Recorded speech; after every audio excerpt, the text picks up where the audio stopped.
Hello everyone, welcome to my channel. My name is Himani. तो आज हम इस वीडियो में एक बहुत ही इंपॉर्टेंट थ्योरी करने वाले हैं सीटेट के पॉइंट ऑफ व्यू से, चाहे वो सीटेट में हो, DSSS में हो, केवीएस में। बहुत ही इंपॉर्टेंट थ्योरी है जिसका नाम है Lev Vygotsky theory of social culture theory of cognitive development. तो ये ले विगोस्की की बहुत ही इंपॉर्टेंट थ्योरी है, सोशल कल्चर थ्योरी। इससे आपको सीटेट में ज़रूर क्वेश्चंस देखने को मिलेंगे, 2-3 क्वेश्चन तो ज़रूर देखने को मिलेंगे। तो चलिए इसको स्टार्ट करते हैं। पहला है लेव विगोस्की का इंट्रोडक्शन। ये एक रशियन साइकोलॉजिस्ट थे, मतलब रशिया के बहुत ही फेमस मनोवैज्ञानिक थे, और एक ही सोशल कंस्ट्रक्टिविस्ट थे, मतलब सोशल मतलब सामाजिक रचनावाद। इनके अनुसार समाज का बहुत बड़ा रोल है हमारे डेवलपमेंट में, हमारे विकास में सबसे ज़्यादा रोल समाज का है। तो ये समाज, तो इनकी थ्योरी भी समाज और कल्चर यानी हमारी संस्कृति से, मतलब जो भी इंसान का डेवलपमेंट है, विकास है, वो समाज और संस्कृति से मिलकर बनता है। इनके अनुसार 3 बहुत मेन फैक्टर्स हैं, एस्पेक्ट्स हैं हमारे डेवलपमेंट में। पहला है कल्चर, हमारी संस्कृति जिसमें हम रहते हैं, हमारी संस्कृति कैसी, हम जहाँ रह रहे हैं। और हमारा सोशल इंटरेक्शन, हम कैसे इंटरेक्ट करते हैं लोगों से, हम कैसे सोसाइटी से इंटरेक्ट करते हैं, सोसाइटी के साथ जैसे हम इंटरेक्ट करते हैं, जो भी हमारा रिलेशन बनता है। और लैंग्वेज, जैसे बचपन में बच्चा क्या होता है, सबसे पहले लैंग्वेज कहाँ से बोलना सीखता है? अपने घर से, अपनी मदर टंग बोलता है, अपनी रीजनल लैंग्वेज बोलता है, फिर उस स्कूल में जाके नई लैंग्वेजेस भी सीखता है।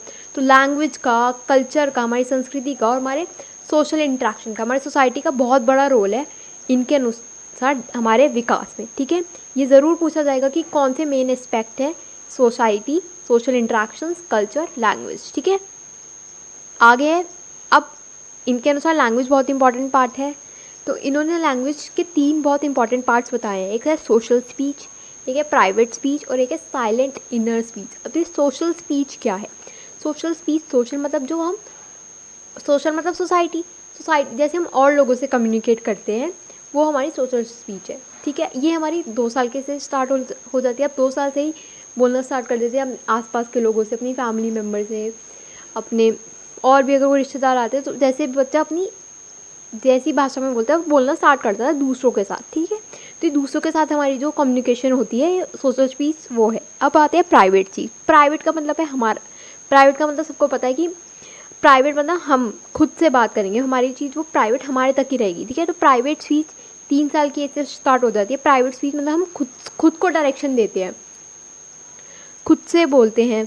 जैसे आपने खुद से ही बोला कि मान लो आपके टीचर ने आपको कुछ काम कहा है कि आपको फ़ोन से दूर रहना है और आपको पढ़ना है, तो आप खुद को इंस्ट्रक्शंस देंगे कि नहीं, मुझे फ़ोन से दूर रहना है और पढ़ना है। तो ये क्या हो गया? आपकी प्राइवेट स्पीच, आप खुद से ही बात कर रहे हैं, खुद को ही डायरेक्ट कर रहे हैं, एक सही डायरेक्शन दे रहे हैं। ठीक है, अब आती है साइलेंट इनर स्पीच। ये भी कुछ प्राइवेट स्पीच की तरह है, बट डिफरेंस क्या है? साइलेंट का मतलब किसी को सुनाई नहीं देगी, या आप अपने से ही बात करेंगे, लेकिन अंदर ही अंदर बात करेंगे, ताकि वो जो आप बोल रहे हो किसी को सुनाई ना दे। जैसे कि आप सुबह उठते हैं तो सोचते हैं, ओ अब मेरे को अपना ब्रेकफास्ट बनाना है, फिर मेरे को पढ़ना है, तो आप खुद से ही मन में बात करते हैं कि अभी मेरे को ये काम करना है, अभी ये काम करना है। तो ये किसी और को सुनाई नहीं देता, आपके मन के अंदर ही बातें जो चलती रहती है ना, ये होती है साइलेंट इनर स्पीच। ये आपकी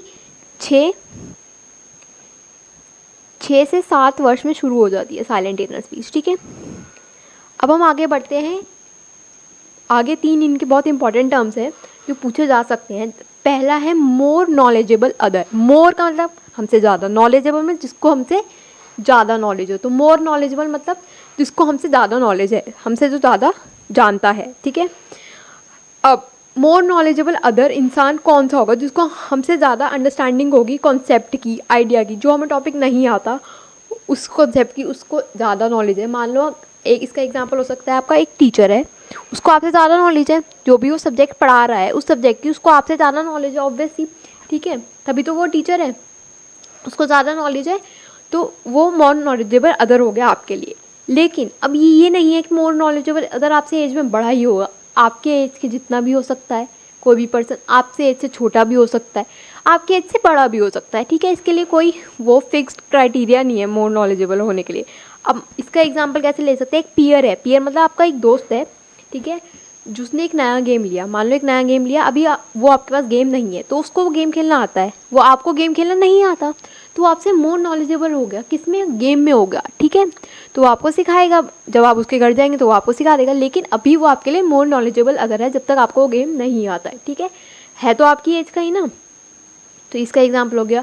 अब ये नहीं है कि सिर्फ ह्यूमन भी हो सकते हैं, आजकल तो आपको पता है कितने आर्टिफिशियल इंटेलिजेंस के थ्रू सब कुछ आ रहा है, जैसे चैट जीपीटी, उसको हमसे ज़्यादा नॉलेज है। तो ये नहीं है कि सिर्फ ह्यूमन ही हो सकता है, मशीन्स भी हमसे मोर नॉलेजेबल अदर हैं, जैसे चैट जीपीटी हो गया, और भी आर्टिफिशियल इंटेलिजेंस के जितने भी सारे मतलब ऐप वगैरह हैं वो हमसे जितनी ज़्यादा नॉलेज है, ठीक है।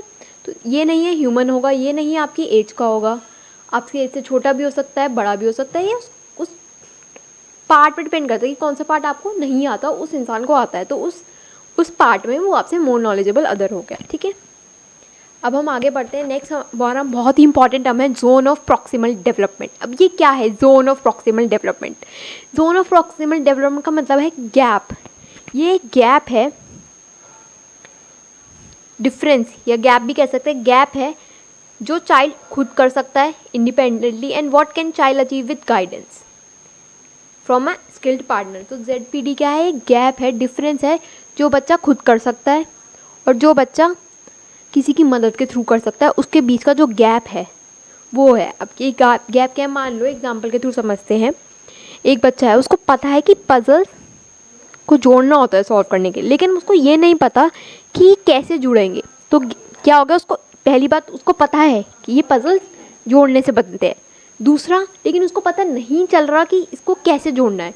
तो क्या कर सकता है, किसी मोर नॉलेजेबल अदर, मतलब यहाँ पे अपनी फादर की हेल्प ले सकता है ये सीखने के लिए। तो इस गैप को दूर करने के लिए, जो उसको पता है, क्या पता है उसे कि ये कनेक्ट करके बनते हैं पजल्स, और लेकिन उससे कनेक्ट हो नहीं रहे, तो इस गैप को दूर करने के लिए इस गैप का नाम क्या है, ZPD, zone of proximal development. इस गैप को दूर करने के लिए उसे एक मोर नॉलेजेबल अदर की ज़रूरत पड़ेगी। अब वो उसके लिए कोई भी हो सकता है, उसके पापा, उसकी मम्मी, ठीक है, जो उसको सिखाएं, ठीक है।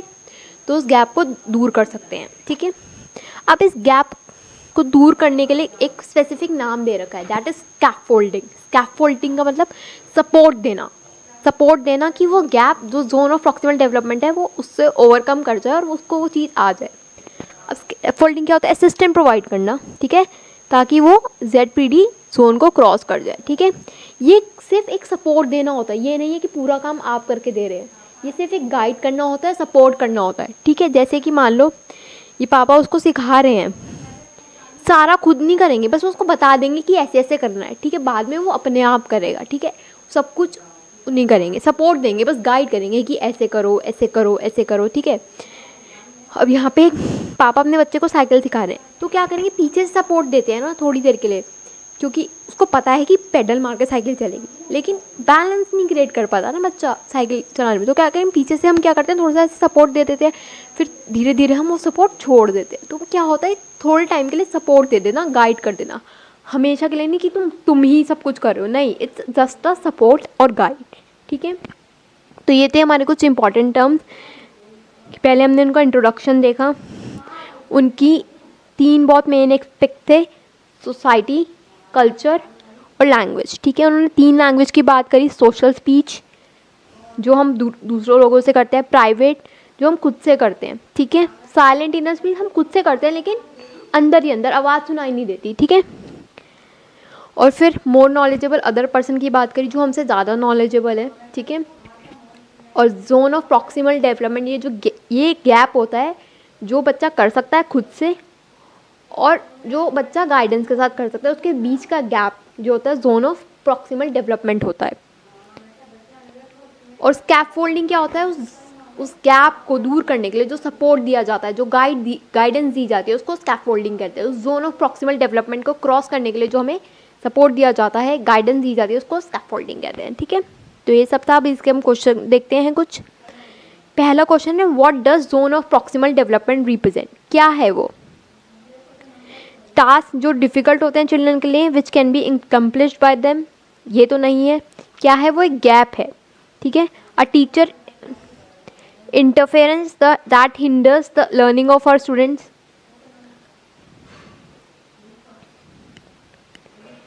Cognitive development is a proximal zone of growth, the learning that take place in formal setting. तो उसका आंसर होगा ए। ये क्या है? जो बच्चा टास्क बच्चों के लिए जो डिफ़िकल्ट है बट वो दूसरों के सपोर्ट से कर सकता है। तो ये है हमारा जोन ऑफ प्रॉक्सिमल डेवलपमेंट। ठीक है। Question 2, while attempting to solve a zigzag puzzle, 5-year-old Ketan says to himself, I must find the yellow piece, the round one, not square one, because it will come here and complete the gap.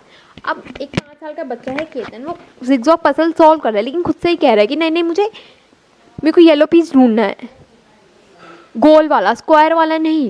वो खुद से ही बात कर रहा है। तो खुद से बात करना क्या होता है?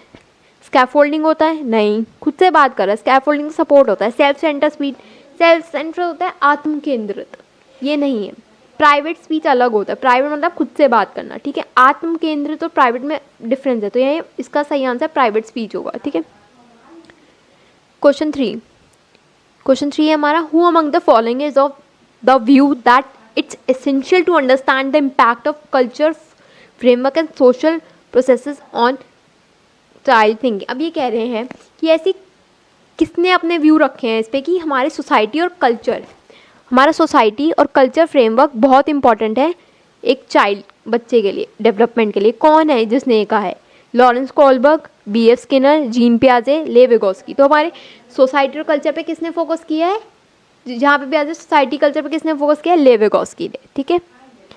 अब आते हैं question number 4। Question number 4, as per Vygotsky, when adults alter the support in order to improve the child existing level performance, it is known as। Vygotsky के अनुसार जब बड़े बच्चों को सपोर्ट करते हैं ताकि वो जिस लेवल पे हैं उस लेवल से आगे बढ़ जाएं, तो वो क्या कहता है? उस सपोर्ट का नाम क्या है? रेसिप्रोकल टीचिंग है, स्कैफोल्डिंग है, एसिमुलेशन है, एकोमोडेशन है। साफ पता है स्कैफोल्डिंग है, जो सपोर्ट दिया जाता है ताकि बच्चे उस जोन ऑफ प्रॉक्सिमल डेवलपमेंट को क्रॉस कर ले, अपने लेवल से आगे बढ़ जाए। ठीक है, जिस वो अभी करंट लेवल पे हैं उससे आगे बढ़ जाए।